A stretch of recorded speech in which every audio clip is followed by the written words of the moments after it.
Sache, mon ami, que si tu as donné ta vie à Jésus-Christ, tu iras directement en enfer. Si ton pasteur t'a prêché et t'a dit de donner ta vie à Jésus-Christ et que tu l'as fait, tu iras directement en enfer. Si celui qui t'a prêché l'évangile t'a dit de donner ta vie à Jésus pour être sauvé, ou bien il t'a dit de donner ta vie à Jésus pour guérir de telle ou telle maladie, ou pour arrêter de fumer, ou pour arrêter de mentir, ou pour devenir riche, ou pour guérir de ta maladie, et que tu as fait cela, tu iras directement en enfer. Pourquoi est-ce qu'on ne donne pas sa vie à Jésus-Christ? Déjà, premièrement, cette expression n'est rapportée nulle part dans les Écritures. Personne parmi les disciples de Jésus-Christ n'a donné sa vie à Jésus. Bien au contraire, c'est Jésus lui-même qui a donné sa vie pour nous. 1 Jean 3, verset 16. Nous avons connu l'amour en ce qu'il a donné sa vie pour nous. Nous aussi, nous devons donner notre vie pour les frères. C'est Jésus-Christ qui a donné sa vie pour nous. Et il ne nous est pas demandé de donner nos vies à Jésus-Christ. 1 Thessaloniciens, chapitre 5, versets 9 à 10. Car Dieu ne nous a pas destinés à la colère, mais à l'acquisition du salut par notre Seigneur Jésus-Christ qui est mort pour nous. C'est donc Jésus qui est mort pour nous. Romains 5 au verset 8. Mais Dieu prouve son amour envers nous, en ce que lorsque nous étions encore des pécheurs, Christ est mort pour nous. Tite 2, versets 13 et 14. En attendant la bienheureuse espérance et la manifestation de la gloire du grand Dieu et de notre Seigneur Jésus-Christ, qui s'est donné lui-même pour nous, afin de nous racheter de toute iniquité et de se faire un peuple qui lui appartienne, purifié par lui et zélé pour les bonnes œuvres. Galates 1 au verset 4, qui s'est donné lui-même pour nos péchés. Galates 2 au verset 20, l'apôtre Paul nous dit: j'ai été crucifié avec Christ, et si je vis, ce n'est plus moi qui vis, c'est Christ qui vit en moi. Si je vis maintenant dans la chair, je vis dans la foi au Fils de Dieu qui m'a aimé et qui s'est livré lui-même pour moi. Ainsi nous voyons que dans les Écritures, c'est Jésus-Christ lui-même qui s'est donné pour nous, qui a donné sa vie pour nous, qui s'est livré pour nous. Et ce n'est jamais nous les croyants qui avons donné nos vies à Jésus. Quelle vie vas-tu lui donner? Ta vie de menteur, de colérique, de voleur, de fornicateur, de masturbateur? C'est ça que tu vas donner à Jésus-Christ? Quelle vie as-tu pour lui donner? 1 Timothée 2, versets 5 et 6. Car il y a un seul Dieu et aussi un seul médiateur entre Dieu et les hommes, Jésus-Christ homme, qui s'est donné lui-même en rançon pour tous. C'est là le témoignage rendu en son propre temps. Jésus-Christ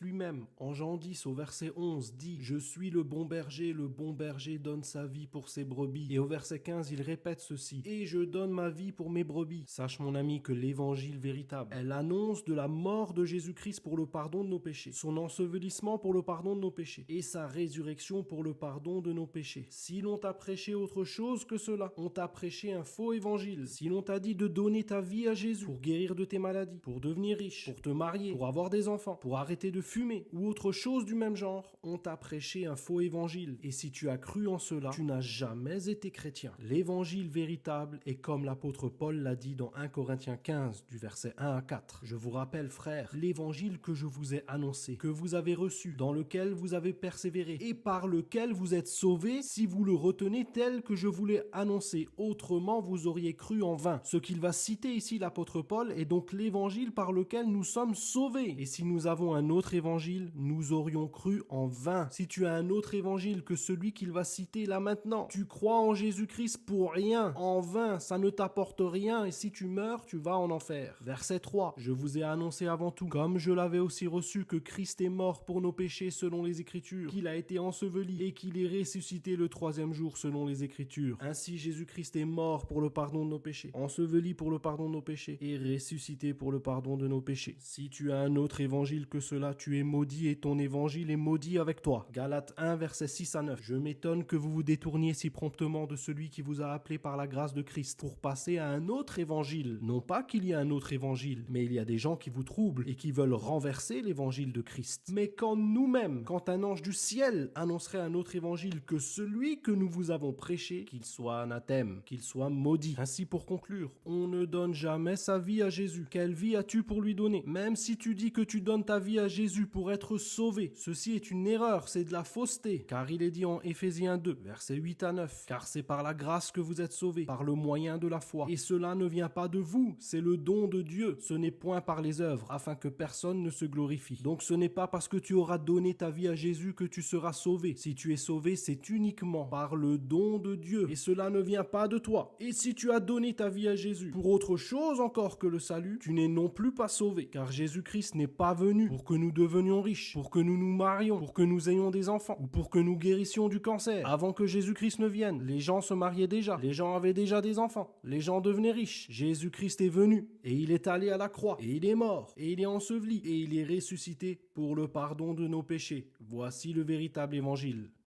Ainsi, si tu veux véritablement être sauvé, je te laisse ici une liste de contacts, comme d'habitude, selon les pays. Tu contactes le frère en question. Il va te prêcher le véritable évangile, la mort de Jésus-Christ pour tes péchés, son ensevelissement pour tes péchés, sa résurrection pour tes péchés. Ensuite, il te baptisera au nom de Jésus-Christ, et tu recevras le don du Saint-Esprit, et tu seras sauvé une fois pour toutes, à tout jamais.